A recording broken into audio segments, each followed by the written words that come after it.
Hello. आज हम शुरू करेंगे हमारी क्लास 12th की ज्योग्राफी को। ज्योग्राफी में chapter 1 the nature and the scope. Book refer कर रहे हैं अभी हम फंडामेंटल्स ऑफ ह्यूमन ज्योग्राफी। तो चलो शुरू करते हैं। तो देखो, तुम्हें याद ही होगा कि क्लास 11th में हमने एक चैप्टर पढ़ा था ज्योग्राफी एज ए डिसिप्लिन। वही चैप्टर जिसमें समझाया गया था कि ज्योग्राफी क्या होती है, साइंस है या सोशल साइंस या फिर दोनों हैं। और जैसे एक आदमी शेफ़ भी है और सिंगर भी, वैसे ही ज्योग्राफी भी साइंस और ह्यूमंस का कॉम्बिनेशन है। तो वो चैप्टर तुम्हें ज्योग्राफी की नेचर, जो ज्योग्राफी का स्वभाव है, वो समझाता था कि ये एक ऐसी स्टडी है जो दुनिया को समझने में हेल्प करती है। जैसे कहाँ क्या मिलता है, क्यों मिलता है, किस प्रकार से बनता है। सोचो, ज्योग्राफी एक बड़ा सा पीपल का पेड़ है, उसकी कुछ टहनियाँ हैं। एक टहनी है physical geography, human geography, bio geography, then geographical techniques. तो ये सब ब्रांचेस उसी पेड़ से निकलती हैं। ह्यूमन ज्योग्राफी एक एज अ मदर डिसिप्लिन है कि वो ज्योग्राफी से ही निकलती है। ठीक है, ज्योग्राफी ह्यूमन ज्योग्राफी जो है वो ज्योग्राफी का इमोशनल, सोशल और ह्यूमन वाला एंगल है कि जैसे जो मदर होती है वो सबका ध्यान रखती है। फूड मतलब जैसे खाना, घर, ट्रांसपोर्ट और जो हम ह्यूमंस हैं, वैसे ही जो ज्योग्राफी है वो भी फूड, सेटलमेंट्स, रोड, ह्यूमंस सब उसके अंदर ही आ जाते हैं। और देखो, इंटीग्रेटिव, एम्पिरिकल और प्रैक्टिकल। इंटीग्रेटिव का क्या मतलब होता है कि सब कुछ जोड़ता है कि नेचर और ह्यूमंस, नेचर प्लस ह्यूमंस हो गया। इम्पेरिकल का मतलब है कि डेटा से साबित करता है कि रियल प्रूफ है। और प्रैक्टिकल का मतलब है असली ज़िंदगी में काम आता है, जैसे जीपीएस, वेदर, टाउन प्लानिंग, ये सब कुछ। तो फॉर एन एग्जाम्पल कि जब तुम गूगल मैप्स खोलते हो, वो भी एक प्रैक्टिकल ज्योग्राफी का यूज़ है। जब फ्लड या हीट वेव का अलर्ट आता है, अगेन ज्योग्राफी का काम। तो ज्योग्राफी के जो टेक्टिकल्स हैं वो हर जगह हैं कि क्या हो रहा है, कोई भी इवेंट है, कहाँ हो रहा है, स्पेस आ गया, कब हो रहा है, जो टाइम है। एक और एग्जाम्पल देखते हैं कि मॉनसून कब आएगा, कहाँ ज़्यादा बारिश होगी, मुंबई का ट्रैफिक इतना ज़्यादा क्यों है, बिहार में माइग्रेशन क्यों ज़्यादा है। सब क्वेश्चन का जवाब मिलता है ज्योग्राफी से। ठीक है, तो एक चीज़ देखो कि ज़रा सोचो कि अपनी बालकनी से बाहर आप देख रहे हो तो तुम क्या देखते हो उस टाइम पे? कोई पहाड़, नदी, पेड़, कुछ भी आप देख रहे हो तो ये सब नेचर है, फिजिकल है। और अगर घर, लोग, फैक्ट्री, रोड, ये सब ह्यूमन वर्ल्ड है। ठीक है, तो ये इतनी सिंपल सी बात है कि फिजिकल ज्योग्राफी और ह्यूमन ज्योग्राफी में क्या है। तो डिफरेंस यही है कि फिजिकल ज्योग्राफी में क्या होगा कि ये नदी क्यों बनी, ह्यूमन ज्योग्राफी में होगा कि इस नदी के जो किनारे लोग कैसे जीते हैं। तो फिजिकल ज्योग्राफी में आगे वोल्केनो कैसे बने, ह्यूमन ज्योग्राफी की वोल्केनो के पास जो लोग हैं वो घर बनाते हैं या भाग जाते हैं, ये सब कुछ। तो ह्यूमन ज्योग्राफी देखती है कि कहाँ पर लोग ज़्यादा हैं, कहाँ पर काम मिलता है, क्यों एक जगह अमीर हैं और दूसरी जगह गरीब हैं। For example, Mumbai industrial hub है, ज़्यादा नौकरी हैं, ज़्यादा लोग हैं। राजस्थान का कुछ पार्ट ज़्यादा जो रेगिस्तान है तो वहाँ कम लोग हैं। तो ये सब ह्यूमन ज्योग्राफी स्टडी करती है कि कैसे जो स्पेस है, जो एरिया है और पीपल हैं वो कनेक्ट होते हैं। देखो, ज्योग्राफी का असली मकसद ये समझना है कि ये जो धरती है ये इंसानों का घर कैसे बनी, क्या क्या चीज़ें हैं जो इंसान को ज़िंदा रखती हैं, कि पानी, ज़मीन, हवा, फूड, शेल्टर। पानी, मिट्टी, क्लाइमेट, फॉरेस्ट, जॉब, ट्रांसपोर्ट, सब कुछ जो इंसानों की लाइफ को चलाता है, ज्योग्राफी उन सब चीज़ों को स्टडी करती है। ठीक है, geography got subjected to dualism. देखो, ज्योग्राफी में एक डिबेट चालू हो गई। जैसे लोग दो अलग अलग कैंप्स में डिवाइड हो गए थे कि दो लोग हैं, एक तो नोमोथेटिक हैं और एक आइडियोग्राफिक हैं। नोमोथेटिक वो हैं जो थ्योरी वाले लोग हैं, कि वो थ्योरी देते हैं, वो बोलते हैं कि रूल्स बनाओ, लॉज बनाओ, जैसे साइंस में होते हैं उस तरह के। और जो आइडियोग्राफिक हैं या फिर डिस्क्रिप्टिव हैं, वो डिस्क्रिप्शन वाले लोग हैं, वो बोलते हैं कि हर जगह अलग है, हर रीजन की कुछ यूनिक कहानी है, वो लिखो। तो आप सोचो कि एक तरफ लोग कहते हैं कि सब कुछ सेम लॉजिक से समझो, दूसरी तरफ कहते हैं कि हर एरिया की अलग कहानी है। तो शुड ज्योग्राफी भी रीजनल और सिस्टमैटिक? तो इसको हम सिंपली देखते हैं कि रीजनल अप्रोच से और सिस्टमेटिक अप्रोच से। कि रीजनल अप्रोच से क्या होगा कि एक रीजन की पूरी स्टडी, जैसे राजस्थान में क्या मिलता है, कैसे जो लोग हैं वो कैसे रहते हैं, वहाँ पे क्या क्या प्रॉब्लम्स हैं। सिस्टमेटिक अप्रोच में होगा कि एक टॉपिक ले लो और पूरे ग्लोब पर स्टडी करो, जैसे पूरी दुनिया में एग्रीकल्चर कैसे है, इस तरीके से। कुछ लोग कहते थे कि ज्योग्राफी को साइंस जैसा थ्योरी बेस्ड बनाओ, और कुछ बोलते थे कि हिस्ट्री और कल्चर के बेसिस पे समझो। लेकिन ये जो डिवाइड था फिजिकल वर्सेस ह्यूमन ज्योग्राफी का, वो सिर्फ दिखावा है। नेचर और ह्यूमन अलग नहीं है, एक ही कहानी के, मतलब ऐसे नहीं कहते हम कि एक ही सिक्के के दो पहलू हैं, तो उसी तरीके से है। तो आप सोचो कि एक पेड़ कभी लगता है, ठीक है, जहाँ मान लो पेड़ वहीं लगेगा जहाँ पे इंसान उसे पानी देगा।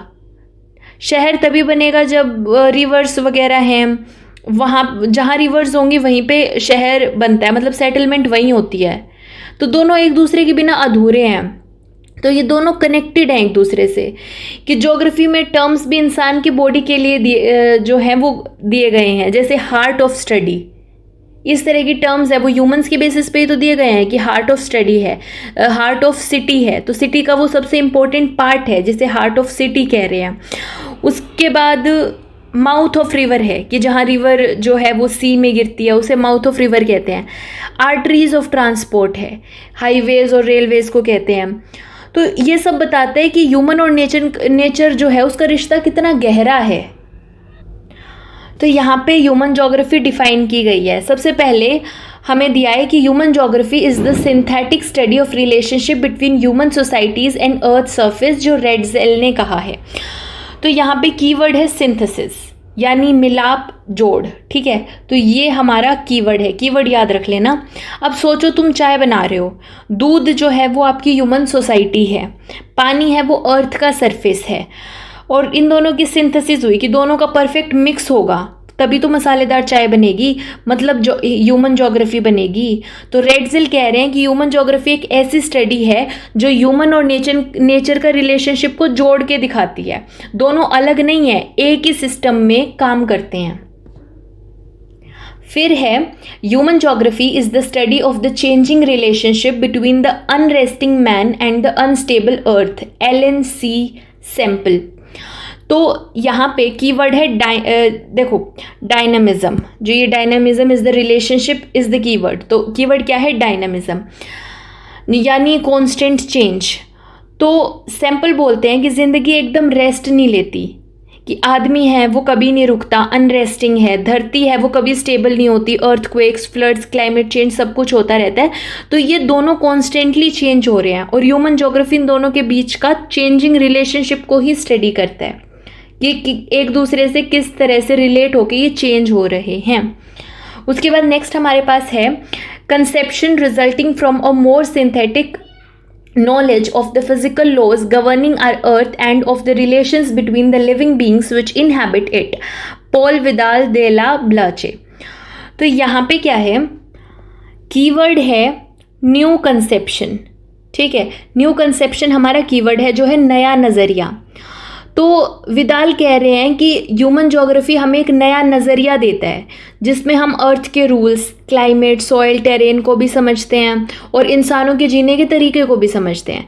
जैसे एक योगी नेचर और लाइफ के बीच के डीप कनेक्शन महसूस करता है, वैसे ही ह्यूमन ज्योग्राफी भी उन सब चीज़ों को एक साथ समझने का तरीका है। Nature of human geography. तो अब सोचो कि दुनिया एक स्टेज है, नेचर जो है मतलब जो फिजिकल एनवायरनमेंट है वो स्टेज की लाइट, जो उस पर स्टेज है वो है, लाइट है, बैकड्रॉप है, ये सब कुछ है। और जो ह्यूमन है वो एक्टर्स हैं, मतलब कल्चर, सिटीज़, ट्रांसपोर्ट, इकोनॉमी, ये सब कुछ प्ले है उसमें। तो ह्यूमन ज्योग्राफी दिखाते हैं कि इंसान और नेचर मिलके कैसे एक नई दुनिया बनाते हैं, जैसे फ्रेंडशिप, दोनों चेंज करते हैं एक दूसरे को। उसके बाद ये सब देखो एलिमेंट्स ऑफ फिजिकल एनवायरनमेंट। तो ये सब चीज़ें जो है ये तुमने पढ़ी होंगी क्लास 11th में। यानी ये नेचर का जो गिफ्ट पैक्स हैं जो धरती में इंसानों को दिए हैं, जैसे mountains, rivers, forest, soil, weather, animal, सब कुछ रेडीमेड था। तो अब सोचो कि जो ये एलिमेंट्स हैं इनसे ह्यूमन बींग्स ने क्रिएट कैसे किया इन नेचुरल रिसोर्सेज से। तो देखो इंसान ने क्या क्या बनाया। इंसान ने गांव और शहर बनाए, सड़कें, रेलवेज बनाए, फिर फैक्ट्री, इंडस्ट्रीज़, खेती करी, जो फार्म्स बनाए, पोर्ट्स बनाए, डेली यूज़ के आइटम्स जैसे कपड़े, टूल्स, फूड पैकेट्स, मशीन, सब कुछ। तो ये सब इंसान ने नेचर के रिसोर्सेज लेके बनाए कि मिट्टी से घर बनाया, जंगल से लकड़ी बनाई, मान लो जंगल से लकड़ी ली, लकड़ी से घर वगैरह बनाया, और मतलब नेचर से ही रॉ मटेरियल लिया और फिर ह्यूमन ने अपनी क्रिएटिविटी को उसमें मिक्स किया। उसी चीज़ से तो ह्यूमन एनवायरनमेंट मिला। तो ये कॉम्बो है नेचर की रॉ मटेरियल का और ह्यूमन की क्रिएटिविटी का, तभी ये एनवायरनमेंट बना। तो while physical environment has been greatly modified by human beings, it has also in turn impacted human lives। तो देखो कि टू वे ट्रैफिक है। टू वे ट्रैफिक कैसे है कि सबसे पहला तो हमने नेचर को बदला और दूसरा नेचर ने भी हमें बदला। तो हमने नेचर को कैसे बदला कि जंगल काट के शहर बना दिए, नदी पे डैम बना दिए, क्लाइमेट बदल दिया, पोल्यूशन की वजह से क्लाइमेट बदल गया। और नेचर ने हमें कैसे बदला कि फ्लड आए तो लोग माइग्रेट हो गए, तो वो कहीं और रहने गए। पहाड़ों में लोगों की जो लाइफ है वो अलग होती है एज़ कम्पेयर्ड जो हम प्लेन्स में रहते हैं, तो वहाँ पे भी चेंज है नेचर की वजह से। गर्म जगह पर रहने वाले और जो ठंडी जगह पे रहने वाले लोग हैं उनकी ड्रेस, खाना, कल्चर सब कुछ अलग होता है। तो ह्यूमन ज्योग्राफी यही स्टडी करता है कि गिव एंड टेक रिलेशनशिप है ह्यूमन और नेचर में, उसी चीज़ की स्टडी है। Naturalisation of humans and humanisation of nature. अब देखो पहले हम देखते हैं कि नेचुरलाइजेशन ऑफ ह्यूमंस का क्या मतलब है। कि जब ह्यूमन नेचर के अकॉर्डिंग एडजस्ट करते हैं तो उसे कहते हैं नेचुरलाइजेशन ऑफ ह्यूमंस। जैसे ट्राइब्स जो फॉरेस्ट में रह रहे हैं वो रेन पे, सीजन्स और एनिमल्स पे रिलाई करते हैं। फार्मर्स जो हैं जो ड्रॉट प्रोन एरियाज़ में है वो मॉनसून का वेट करते हैं। तो ह्यूमंस यहाँ पे पैसिव हैं और नेचर डोमिनेट करता है क्योंकि टेक्नोलॉजी कम है। ठीक है, तो अगर हम नेचर के हिसाब से चल रहे हैं तो उसे नेचुरलाइजेशन ऑफ ह्यूमंस कहते हैं। और ह्यूमनाइजेशन ऑफ नेचर में क्या होता है कि जब ह्यूमंस नेचर को मॉडिफाई करें या फिर कंट्रोल करें अपनी ज़िंदगी के हिसाब से, अपनी ज़रूरत के हिसाब से, तो उसे कहते हैं ह्यूमनाइजेशन ऑफ नेचर। तो एग्जाम्पल के लिए जैसे dam, tunnel, irrigation system, cities, जो डेजर्ट्स में सिटीज़ बनती हैं, तो ये सब कुछ बनाया, ये टेक्नोलॉजी का यूज़ करके बनाया और इससे हमने लैंड फॉर्म्स, रिवर्स और वेदर को चेंज कर दिया। तो ह्यूमंस यहाँ पे एक्टिव एजेंट्स हैं। टेक्नोलॉजी डोमिनेट कर रही है, नेचर को शेप किया जा रहा है, तो इसे ह्यूमनाइजेशन ऑफ नेचर कहते हैं।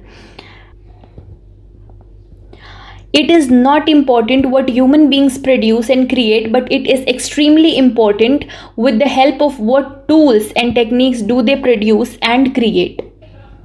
तो ये इम्पोर्टेंट नहीं है कि बनाते क्या हो, कैसे बनाते हो, कौन सी टेक्नोलॉजी से बनाते हो, ये ज़्यादा इम्पोर्टेंट है। क्यों? क्योंकि टूल्स और टेक्निक से ही पता चलता है कि कितना डेवलपमेंट हुआ है, कितना कंट्रोल नेचर के ऊपर है, ह्यूमन की जो कैपेबिलिटी है वो कितनी बढ़ गई है। तो ये सब कुछ टेक्नोलॉजी से ही तो पता चलता है। Technology indicates the level of cultural development of society. अब देखो एक सोसाइटी कितनी ज़्यादा डेवलप्ड है, इस चीज़ का अंदाज़ा हम कैसे लगाएंगे? हम उसकी टेक्नोलॉजी से उसका अंदाज़ा लगा सकते हैं कि अगर एक सोसाइटी के पास एडवांस टूल्स, मशीन्स या फिर साइंटिफिक नॉलेज है तो वो कल्चरली भी ज़्यादा डेवलप होती है। जैसे एक आदिवासी गांव और एक मेट्रो सिटी की सोसाइटी में टेक्नोलॉजी का लेवल अलग होगा। ठीक है, फिर human beings were able to develop technology. देखो ह्यूमंस तभी टेक्नोलॉजी बना पाएंगे जब उन्हें नेचर के लॉज को की समझ होगी। जैसे जैसे उनका नेचर के साथ अंडरस्टैंडिंग बढ़ती गई वैसे वैसे वो नए नए इन्वेंशंस करते गए। For example the understanding of concept of friction and heat helped us discover fire, कि जैसे जब ह्यूमंस ने जो फ्रिक्शन होता है, जो घिसने से गर्मी निकलती है उससे होता है, और हीट का कंसेप्ट समझा था, तभी तो उन्होंने आग बनानी सीखी, कि वो दो पत्थर को रगड़ते हैं तो उस पर फ्रिक्शन होता है, हीट प्रोड्यूस होती है, तभी फायर बनती है। यानी फायर का इन्वेंशन भी एक साइंटिफिक समझ के बाद ही पॉसिबल हुआ था। फिर देखो, वैसे ही हम ह्यूमंस ने डीएनए और जेनेटिक्स, जो जीन्स का स्ट्रक्चर है उसका राज समझा था, तो उन्होंने बहुत सारी बीमारियों का इलाज ढूंढ लिया। ठीक है, जैसे जो एग्जाम्पल है जेनेटिक डिसऑर्डर्स हैं, कैंसर ट्रीटमेंट है, ऑर्गन ट्रांसप्लांट है, ये सब कुछ हमें कैसे पता चला? जब हमने डीएनए और जेनेटिक्स के बारे में सीखा, तभी तो इन चीज़ों का इलाज हो पाया। तो आज हम एरोडायनेमिक्स के रूल्स का यूज़ करके और तेज़ और जो सेफ प्लेन्स बनाते हैं, तेज़ और सेफ प्लेन्स। तो इस चीज़ से हमें समझ आता है कि नेचर को समझना हमारा पहला स्टेप है, अगर हमें टेक्नोलॉजी बनानी है, टेक्नोलॉजी बढ़ानी है। जब टेक्नोलॉजी आती है तो हम नेचर की जो शेकल्स हैं, मतलब जो रुकावटें हैं, वो तोड़ कर आगे बढ़ते हैं टेक्नोलॉजी के आने से ही। जैसे पहले बारिश होती थी तो काम रुक जाता था, अब वाटरप्रूफ टेक्नोलॉजी है तो काम चलता रहता है, कोई काम नहीं रुकता।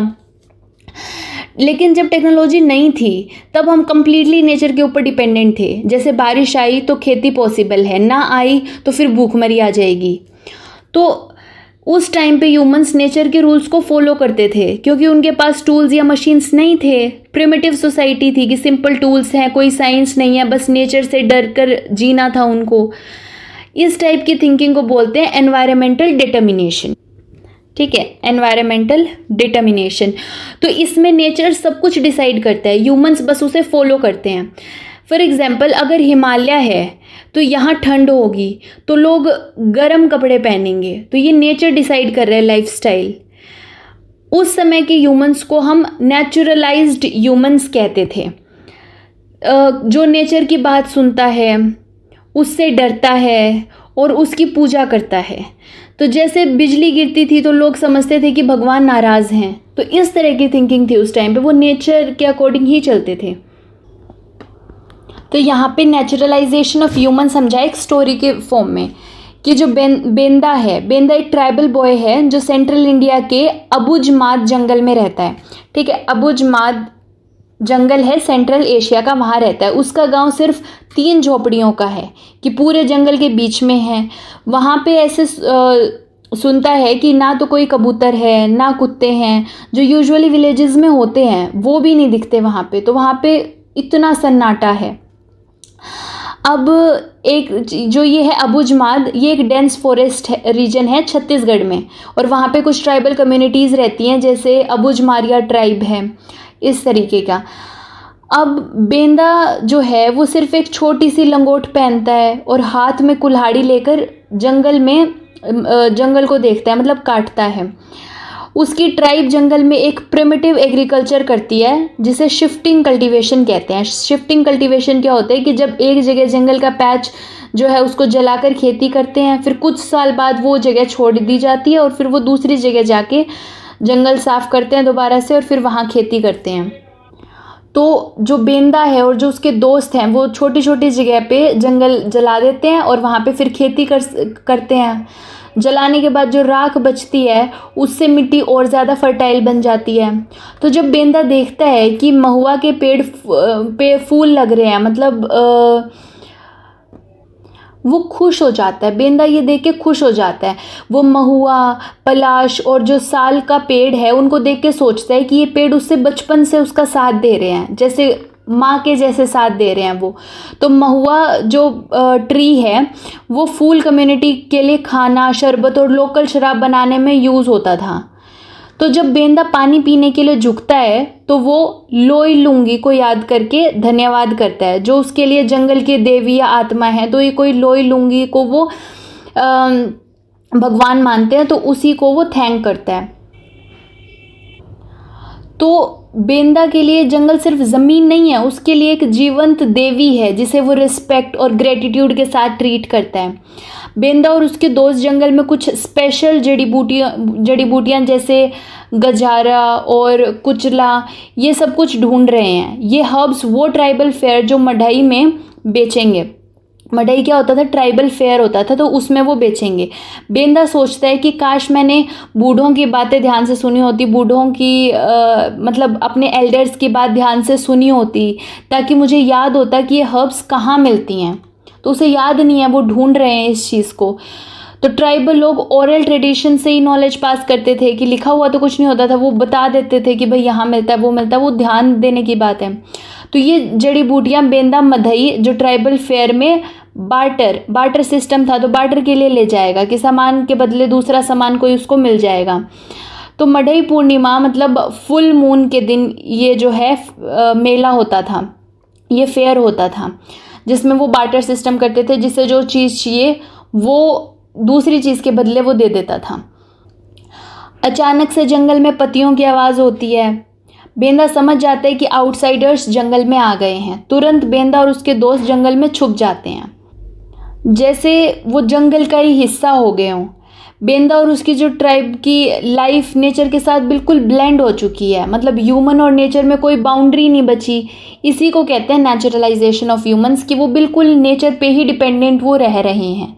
कोई भी आउटसाइड चीज़ नहीं है, कोई टेक्नोलॉजी नहीं है। तो ये कहानी हमें दिखाती है कि जो लोग प्रिमिटिव समझ के होते हैं, उनका नेचर के साथ एकदम डायरेक्ट और गहरा रिश्ता होता है। उनकी डेली लाइफ का हर काम, खाना, दवाई, पानी, सब कुछ नेचर से डायरेक्टली मिलता है। तो अगर तुम दुनिया के जो दूसरे प्रिमिटिव समझ के बारे में पढ़ो, जैसे अमेज़न के ट्राइबल ग्रुप्स हैं, अफ्रीकन फॉरेस्ट ट्राइब्स हैं, या फिर अंडमान के जो जारवा लोग हैं, तो पता चलेगा कि सभी नेचर के साथ हार्मनी में रहते हैं। ना वो नेचर को डिस्ट्रॉय करते और ना उससे अलग होते हैं। उनका जीवन और जो प्रकृति है, नेचर है, वो एक ही जैसे होते हैं। ऐसी सोसाइटीज़ के लिए नेचर कोई ऑब्जेक्ट नहीं है, बल्कि एक पावरफुल स्पिरिट है। वो उसकी वर्शिप करते हैं, उसकी पूजा करते हैं, उसे बहुत इज्जत देते हैं।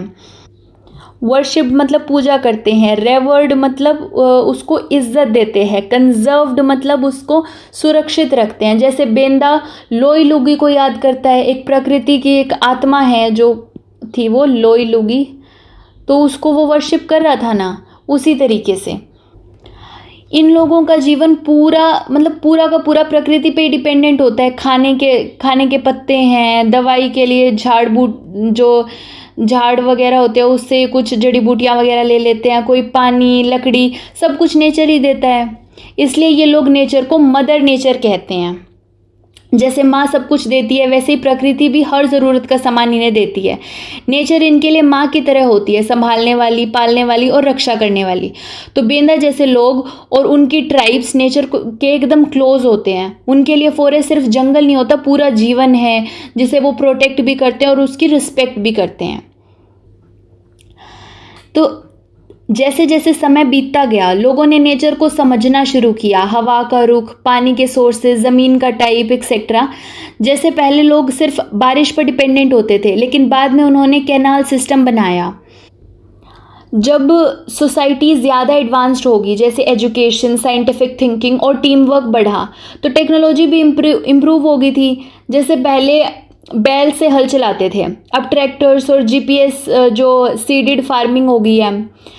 पहले ह्यूमंस नेचर के अकॉर्डिंग जीते थे कि कंपल्शन थी, मजबूरी थी, लेकिन अब उनके पास ऑप्शंस हैं। जैसे पहले सिर्फ बारिश का पानी यूज़ होता था खेती में, अब हम ट्यूबवेल्स और डैम्स बनाते हैं। मतलब फ्रीडम फ्रॉम नेचर के रूल्स। नेचर से जो रिसोर्सेज मिले, जैसे मिट्टी, मिनरल्स, पानी, उन्हें ह्यूमंस ने क्रिएटिवली यूज़ किया। जैसे माउंटेन्स में टनल्स, डेजर्ट्स में सिटीज़ जैसे दुबई है, और ओशंस में जो ऑयल रिग्स हैं, ये सब कुछ बनाए। ये सब पॉसिबिलिटीज़ क्रिएट करता है। जहाँ भी इंसान रहता है, काम करता है, उस जगह पर उसके काम के निशान रह जाते हैं। इसे कल्चरल लैंडस्केप कहते हैं। ये नेचर पर ह्यूमन का इफ़ेक्ट दिखाता है कि क्या नेचर ह्यूमन को किस तरीके से अफेक्ट कर रहा है। इंसान ने हर जगह अपना इम्प्रेशन छोड़ दिया। जैसे हिल्स पे रिजॉर्ट्स बना दिए, शिमला, मनाली हैं। प्लेन्स में फार्मिंग फील्ड्स बना दी, पंजाब है, हरियाणा है। कोस्ट पे पोर्ट बना दिए, मुंबई, चेन्नई, ओशंस पे शिपिंग रूट्स बना दिए, और स्पेस में भी सैटेलाइट्स छोड़ दी जैसे इसरो ने, नासा ने। तो ये सब ह्यूमनाइजेशन ऑफ नेचर के एग्जाम्पल्स हैं। पुराने जोग्राफर्स ने जब ये सब कुछ देखा कि ह्यूमन सिर्फ नेचर के हिसाब से नहीं चलता बल्कि अपनी मर्जी से भी नेचर को चेंज करके कर रहा है, तो इस अप्रोच को पॉसिबिलिज्म कहा था। ठीक है, नेचर सिर्फ रॉ मटेरियल्स देता है जैसे फॉरेस्ट, रिवर, मिनरल, लेकिन ह्यूमंस उन्हें क्रिएटिवली यूज़ करते हैं और अपना उस पर निशान छोड़ देते हैं, जैसे डेजर्ट में दुबई बना दिया। ये प्रोसेस नेचर को ह्यूमनाइज करना होता है। इस पार्ट में इतना ही, बाकी बचा हुआ चैप्टर हम अपने नेक्स्ट पार्ट में कवर करेंगे। Thank you.